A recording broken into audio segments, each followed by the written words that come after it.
pleased with the final score. Michigan won by a pretty good margin. Really good second half performance, especially by the defense. Um, Offensively, I thought we were solid. Uh, Definitely, I think we left a lot of points out there, especially in the red zone. Um, all in all, I'm pleased with the win. Of course, I'm happy to get Paul back. Happy to beat Sparty down. Uh, but when taking a step back, there are definitely things that I thought that we could have done better. Like I said, especially in the red zone in particular. Um, and I don't want to put the cart before the horse. We're going to go through different aspects of the game, but you're not going to apologize for a win. But definitely there are some things about this game that I thought that we could have done better. In the midst of that happiness. Yeah, it's interesting, right? Like some of our viewers have mentioned, right? You're never going to be upset with a 22-point win over Right. your rival. Right. Before on Wednesday we talked about it as far as the point spread. I think it was, I think at the time we had the video, it might have been like 22 and a half. And Yeah. I mean, essentially we were on basically each side of it. So you thought Michigan State would cover. I thought, Michigan would blow them out. And even with the score looking the way that it did, the game wasn't that close, but Oh, it was just kind of an odd game. That I guess that's the easiest way to put it. It was an odd game.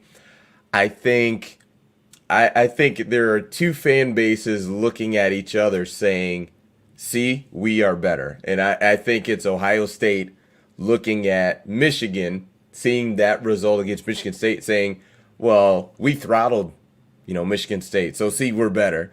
And then I think it's Michigan looking at Ohio State saying, yeah, but look at Penn State, like we throttled them. See, we are better. Like it, right. you know what I mean? It's really unique, and I get it, right? Football doesn't work that way. It's not right. If I beat a team by 3, you beat a team by 20, the same team by 20, I am clearly better, right? It doesn't work like that, but it's just I feel like that is kind of what's happening, and I wonder if there's a bit of look ahead with both teams of Well, right? Like yeah, we know we've got two trains on the track heading towards each other, and they're.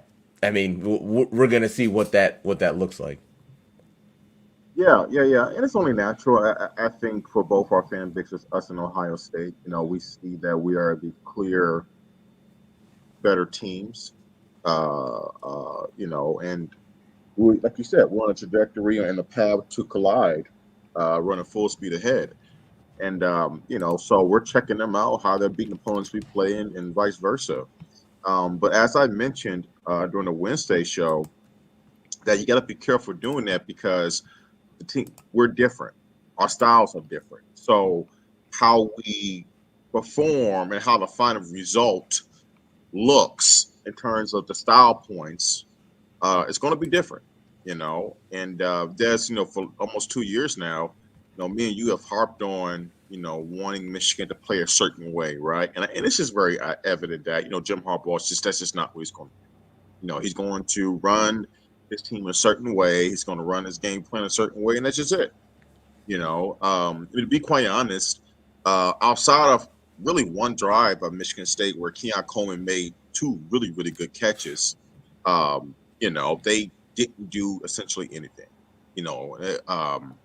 Michigan, for the most part, dominated this football game, uh, but the final score doesn't show it as much. I mean, it's still a really good score disparity, but the way this game should have been, it probably should have been a, I don't know, 35 point win in terms of statistically how Michigan was dominating the football game. And because Michigan was struggling in the red zone, with finishing with touchdowns in particular, it kept MSU in striking distance, right? And it was we were very, very fortunate that, and I'll go as far to say this, that Jesse Minter compared to Mike McDonald, I think Jesse Minter is actually better in second half aggressive. He's done a fantastic job that this year.